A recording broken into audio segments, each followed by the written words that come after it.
I'm just laughing because it's like, this is my first video, and I getting the greens in right now, and I just realized it's the kind of thing that probably shouldn't be drinking on camera because, you know, notoriously, green gets stuck in the teeth, doesn't it?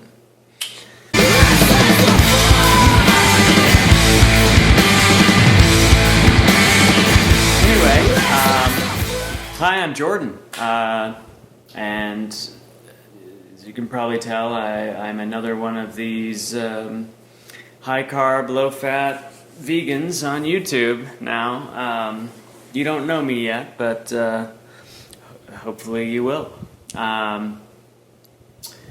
And I've been thinking about doing this channel for a little while now, but I was recently, in the last couple of days, pushed into it somewhat immediately, where I said, all right, now's the time. As I mentioned, I am a vegan. I am doing a high-carb, low-fat vegan lifestyle, and I'm feeling great. I'm 34 years old, and right now I'm thriving. So I'm not entirely prepared for this channel. I'm not entirely sure how it's going to go, but the reason I felt like I had to start now was because of some controversy, of course, on YouTube, involving a YouTube fitness guru, Greg O'Gallagher, also known as Kinobody. And the controversy is that some vegan YouTubers have been calling out Greg for some of his methods, and Greg recently responded with an atrocious rant about veganism and food choices in general. It was really disappointing, and I say disappointing because I actually have been following Greg O'Gallagher's advice since July of 2015, so for quite a while, up until very recently, up until just last week actually. Now I had changed over time. So the way I had started doing the diet, or started doing Greg's program in July of 2015 was very different than how it looked when I was doing it just a couple of weeks ago. As I said, high carb, low fat, I've been doing that now, and I was doing that coupled with Kinobody advice. And so doing Kinobody on from a vegan approach, I think gives me a little bit of a unique perspective on this topic, and really I just wanted to share my thoughts about it.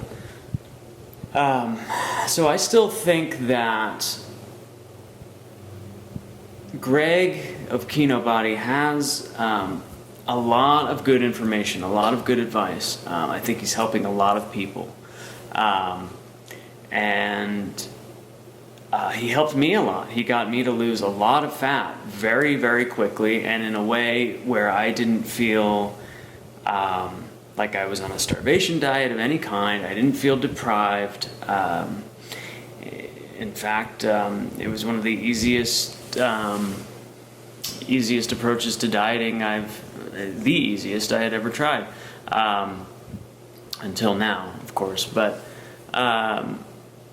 it was incredible. I did really well on it, and a lot of the things that he has to teach rang true for me, and they worked out really well, and I applaud him for that, and I'm still very appreciative.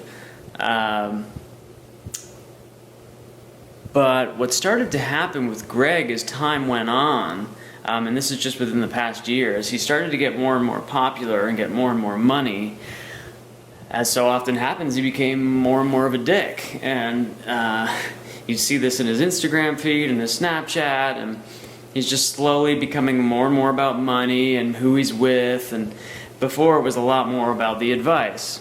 And that's fine. I mean, you know, these things happen. And we got to remember, we got to keep in mind that Greg's very young. He's like 24 years old. I was way more of a dick than Greg when I was 24. And I didn't even have all the money and attention. So that's something to keep in mind. And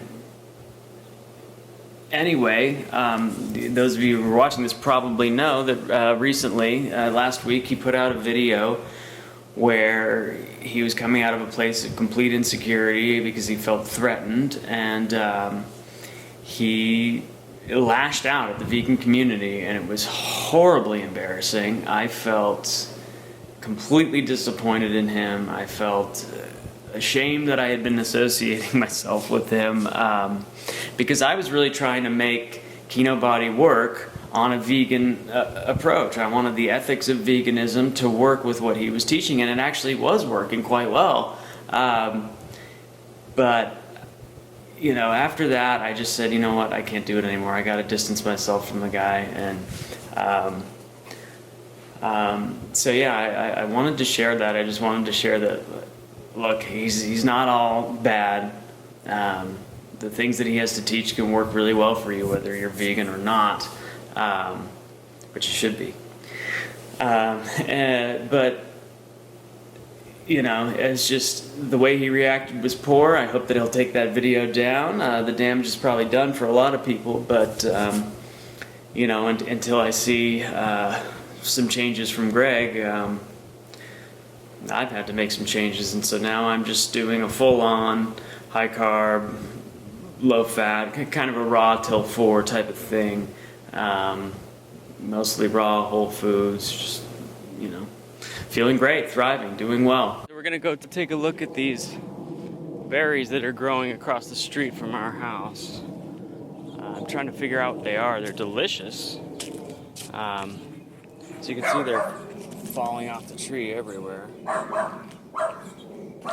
Usually there's no dog in the backyard. Apologize for that. But so,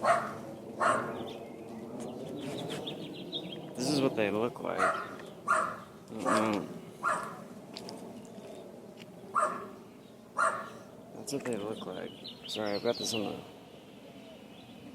selfie thing. So, little fur on them, little stem, but they're like unbelievably sweet. Super delicious. They kind of stain your hands like purple black, like blackberries or something. And like they're lighter, they get red like this, like red green first, and then they'll turn dark. And they end up like this all over the place. So I'm gonna pick some at some point. I was gonna do it now, but this dog is going mental. There's a lot more low-hanging ones the other day. But see, I don't know if you can tell, my hands are covered with this like juice and it stains, but they're super good. And there are a few in the neighborhood, a couple more over that way. Just in general, they're like kind of around here quite a bit, but that's the easy access one. The other ones are really green still, so yeah. But if anyone knows what those are, please let me know. Pretty sure they're not poisonous because I've been eating them for a while, and they're super sweet too. So yeah, let me know. Thanks.